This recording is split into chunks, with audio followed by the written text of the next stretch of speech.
Hello everyone, welcome to my class physics origin परिवार। My self P के पोन। Students, आज मैं बात करने वाला हूँ capacitance of parallel plate capacitor with partially field dielectric slab. अगर किसी कैपेसिटर में किसी डाइलेक्ट्रिक स्लैब को पार्शियली फिल्ड किया जाता है तब कैपेसिटेंस क्या होगा।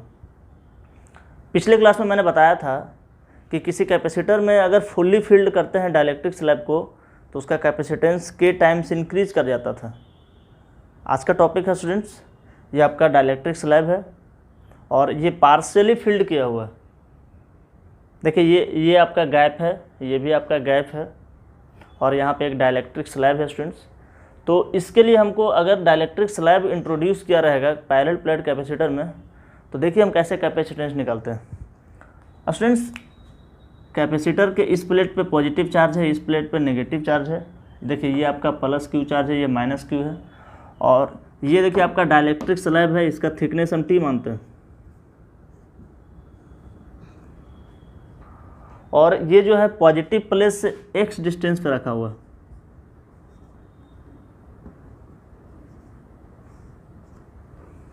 तो अगर स्टूडेंट्स इस डिस्टेंस का बात करेंगे तो ये आपका हो जाएगा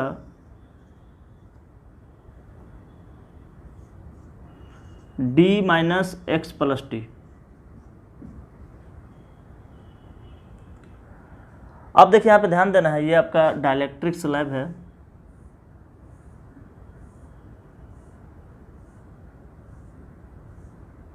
इसका इलेक्ट्रिक फील्ड हम E2 मानते हैं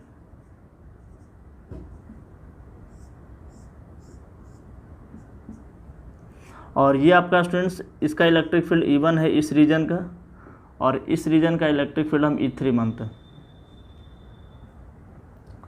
ये हो गया outside region of dielectric slab, ये भी हो गया outside region of dielectric slab और ये हो गया inside region of dielectric slab.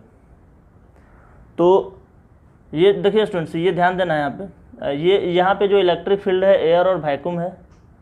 तो यहाँ पे अगर इलेक्ट्रिक फील्ड का बात करेंगे तो वो सिग्मा बाई एप्सिलॉन नॉट होता है formula.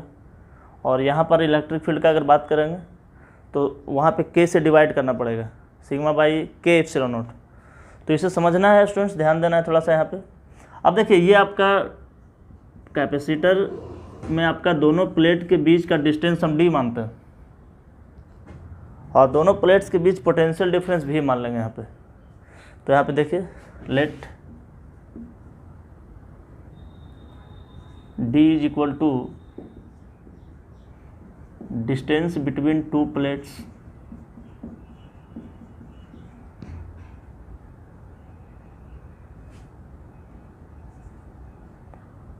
v is equal to potential difference between two plates.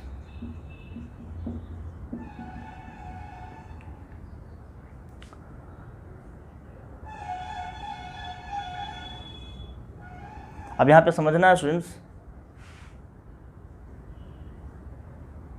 अगर E1, E2, E3 का बात किया जाए तो तीनों का वैल्यू हम निकाल सकते हैं यहाँ पे। देखिए यहाँ पे लिख देते हैं पहले T is equal to thickness of dielectric slab.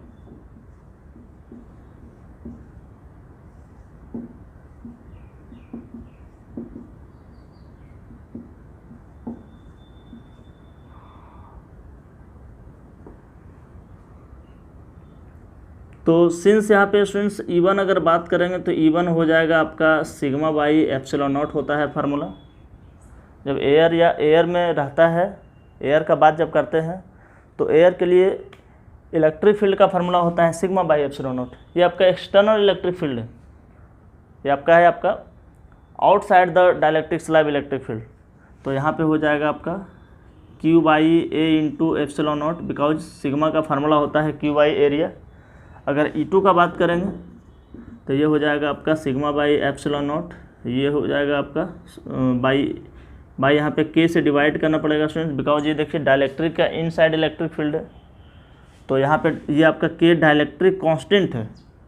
Dielectric के इनसाइड का बात करेंगे तो वहाँ पे के से डिवाइड होता है, इलेक्ट्रिक फील्ड वहाँ पे रिड्यूस कर जाता है और इसको हम लिख सकते हैं क्यू बाई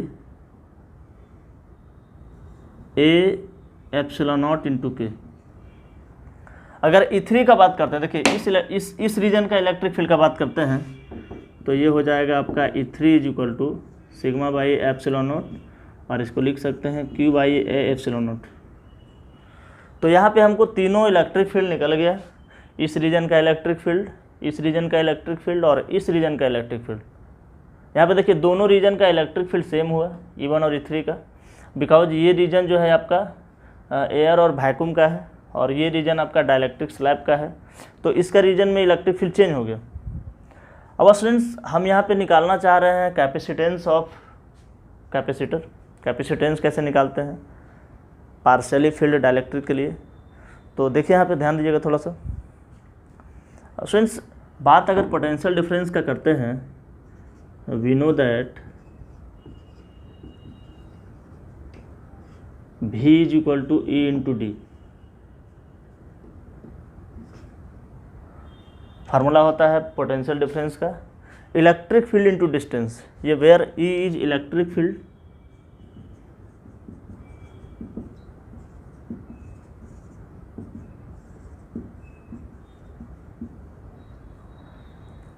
तो ये स्टूडेंट्स ये जनरल फार्मूला है पोटेंशियल डिफरेंस का। देखिए इसे हम इस तरह से समझ सकते हैं स्टूडेंट्स, देखिए इस रीजन का अगर बात करेंगे तो यहाँ का पोटेंशियल डिफरेंस निकाल लेंगे, यहाँ का पोटेंशियल डिफरेंस निकाल लेंगे, डाइलेक्ट्रिक स्लैब का पोटेंशियल डिफरेंस निकालेंगे और इस रीजन का पोटेंशियल डिफरेंस निकालेंगे, है ना। तो अब तीनों रीजन का जो पोटेंशियल डिफरेंस होगा तो वो जो है बराबर हो जाएगा आपका कैपेसिटर के पोटेंशियल डिफरेंस का, कैपेसिटर के प्लेट्स के बीच के पोटेंशियल डिफरेंस का। कैपेसिटर के प्लेट्स के बीच पोटेंशियल डिफरेंस हम मान लिए हैं V। तो टोटल पोटेंशियल डिफरेंस अगर हम बात करेंगे कैपेसिटर का तो इसे हम इस तरह से निकाल सकते हैं। यहाँ तक आपको समझ में आ गया होगा स्टूडेंट्स, बहुत ही सिंपल रिजल्ट है ये, बट स्टैंडर्ड फार्मूला मिलता है हमको यहाँ से, है बहुत सिंपल बट रिजल्ट स्टैंडर्ड इसका मिलेगा और उसका यूज़ बहुत ज़्यादा है, तो आप इससे समझिए। चलिए तो हम आगे बढ़ाते हैं, इसे मिटाते हैं थोड़ा सा।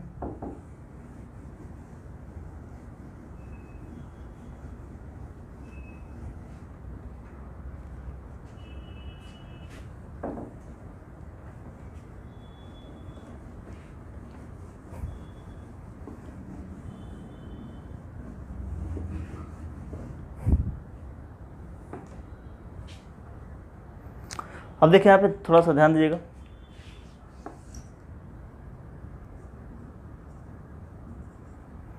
Total potential difference of capacitor. अगर टोटल पोटेंशियल डिफरेंस का बात करेंगे तो यहाँ से हो जाएगा V इज इक्वल टू, देखिए यहाँ पे फार्मूला होता है इलेक्ट्रिक फील्ड इनटू डिस्टेंस, तो अगर इस रीजन का बात करेंगे तो इसका पोटेंशियल डिफरेंस हो जाएगा E1 इंटू एक्स प्लस, अगर डाइलेक्ट्रिक स्लैब के रीजन का बात करेंगे तो इसका पोटेंशियल डिफरेंस हो जाएगा E2 इंटू टी, और प्लस अगर हम इस रीजन का बात करेंगे तो इसका पोटेंशियल डिफरेंस हो जाएगा E3 into d minus x plus T. तो ये जो आपका पोटेंशियल डिफरेंस आएगा, देखिए इसका पोटेंशियल डिफरेंस प्लस इसका पोटेंशियल डिफरेंस प्लस इसका पोटेंशियल डिफरेंस, ये पूरा कैपेसिटर का पोटेंशियल डिफरेंस हो जाएगा।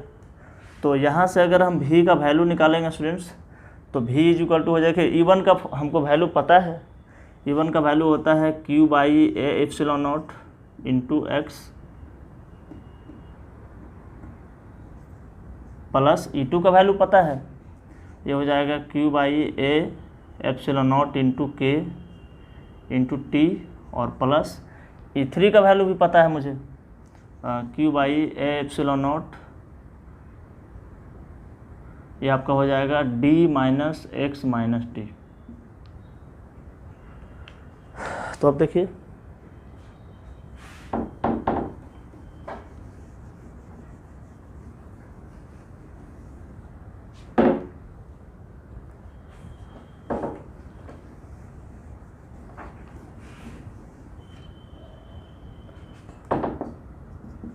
ये आपका हो जाएगा v इज इक्वल टू, यहाँ पर देखिए q by a epsilon not common हो जाएगा तीनों में, तो सिंस यहाँ पे हमारा बचेगा x प्लस टी बाई के plus D minus x minus T, और यहाँ से देखिए x से x कैंसिल भी हो जाएगा स्टूडेंट्स, तो यहाँ से हमारा रिजल्ट आ जाएगा v is equal to q by epsilon naught into d minus t plus, और हमको कैपेसिटेंस निकालना है तो इस रिजल्ट को कैपेसिटेंस के फॉर्म में चेंज कर दीजिए। कैपेसिटेंस का फार्मूला होता है क्यू बाई वी, तो यहाँ से देखिए हम इसको कैपेसिटेंस के फॉर्म में चेंज कर देंगे, तो q by v is equal to, देखिए वी को इधर डिवाइड किए तो ये सारा टर्म जो है ये देखिए ये मल्टीप्लाई होगा, ये पूरा डिवाइड हो जाएगा,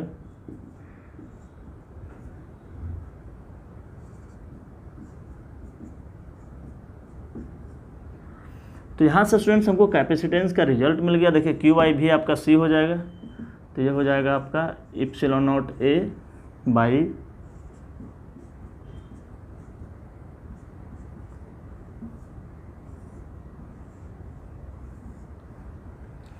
ये हमारा कैपेसिटेंस का स्टैंडर्ड रिजल्ट मिल गया।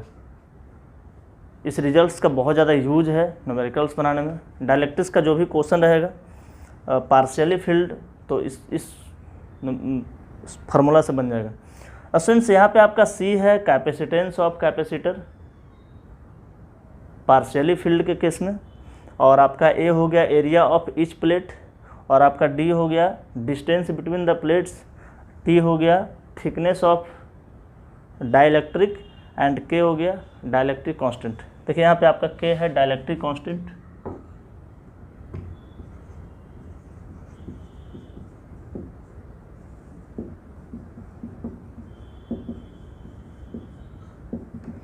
अब कोई भी मटेरियल रहेगा, जो मटेरियल रहेगा तो उसका अलग अलग डाइलेक्ट्रिक कांस्टेंट होता है, तो उसी के अनुसार हमको यहाँ डाइलेक्ट्रिक कांस्टेंट का वैल्यू पुट करना है। तो स्टूडेंट्स ये बहुत ही इंपॉर्टेंट रिजल्ट है। अब हम बात करेंगे मोर देन वन स्लैब के लिए। ये तो आपका एक स्लैब था, डाइलेक्ट्रिक स्लैब फिल किया हुआ था, पार्शियली फिल था। अगर एक से ज़्यादा स्लैब रहेगा, दो स्लैब रहेगा, तीन स्लैब रहेगा, तब कैसे हम रिजल्ट निकालेंगे, उसका कंक्लूजन कैसे करेंगे? वो फार्मूला बड़ा सिंपल है, थोड़ा समझना है उसको, तो आप एक बार इसे नोट कर लीजिए। हम उस रिजल्ट पे चलते हैं लेकर। अगर आपको ये समझ में आ गया तो वो बहुत ज़्यादा आसान हो जाएगा। दो स्लैब, तीन स्लैब, कुछ भी रहेगा। उसके बाद हम यहाँ पे पढ़ेंगे कॉम्बिनेशन भी इसका। तो पहले आप इसे समझिए।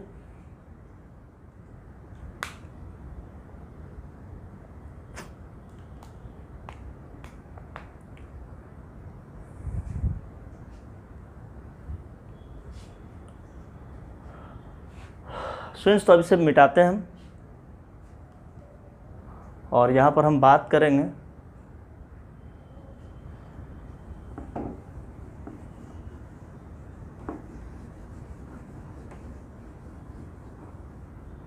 देखिए ये हमारा कैपेसिटेंस का रिजल्ट है।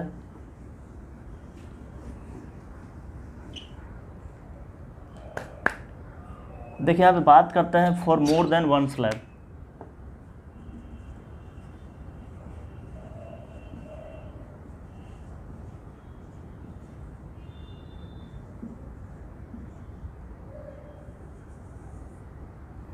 देखिए यहाँ पे हम क्या किए कि आपका जो कैपेसिटेंस था तो epsilon not a by D minus T, ये डी क्या था स्टूडेंट्स? तो ये आपका डिस्टेंस था, कैपेसिटर के प्लेट्स के बीच का डिस्टेंस था। तो डी में से यानी उसका थिकनेस घटा दिए, जितना भी डाइलेक्ट्रिक्स का थिकनेस रहेगा उसको हम घटा देंगे, और उसमें ऐड कर देंगे उसका जो डाइलेक्ट्रिक कांस्टेंट रहेगा, उसको ऐड करके उसके आपका जो थिकनेस रहेगा तो थिकनेस बाई के को ऐड कर देंगे। हर रिजल्ट में यही करना है। तो देखिए समझिए, जैसे मान लो कि ये आपका एक कैपेसिटर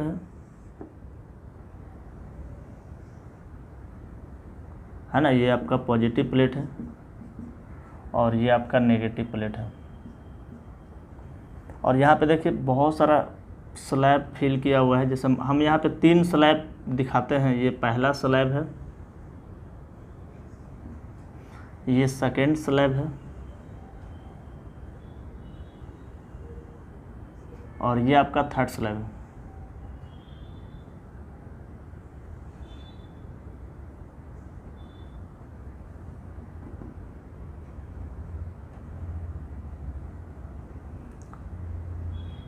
अब देखिए अगर हमको इसका कैपेसिटेंस निकालना रहेगा स्टूडेंट्स, देखिए पहला स्लैब का डाइलेक्ट्रिक कांस्टेंट K1 मानते हैं, दूसरा का मानते हैं K2 और तीसरा का मानते हैं K3, और इसका थिकनेस मानते हैं T1, ये आपका T2 और ये आपका T3। तो हमको अगर इसका कैपेसिटेंस निकालना रहेगा, यहाँ देखिए मोर देन 1 स्लैब का बात कर रहे हैं, 2 स्लैब रहेगा उसके लिए भी निकाल सकते हैं, 3 स्लैब रहेगा उसके लिए भी निकाल सकते हैं, 4 स्लैब के लिए भी निकाल सकते हैं, कितना भी रहेगा आप निकाल सकते हो, बिल्कुल ईजी है। आप थोड़ा सा समझना है इसे, आप समझो एक बार। तो जैसे देखिए यहाँ पे C का रिजल्ट आया, तो देखिए यहाँ पे लिख देते हैं, इसके अनुसार हम लिखते हैं स्टूडेंट्स। जैसे यहाँ पे देखिए C हो जाएगा ε0A बाई D माइनस, देखिए यहाँ पे माइनस हम क्या किए थे, यहाँ पे पहला रिजल्ट में क्या आया था, जब एक स्लैब इंट्रोड्यूस था तो यहाँ पे देखिए उसके थिकनेस को घटाते थे और T/K को ऐड करते थे। तो यहाँ भी इसके थिकनेस को घटाना है, T1 को घटाना है प्लस T1/K1 को ऐड करना है। अब देखिए बिल्कुल उसी तरह से अगला का हो जाएगा, देखिए T2 को घटाना है और प्लस T2/K2 को ऐड करना है, प्लस T3 का बात करेंगे स्टूडेंट्स।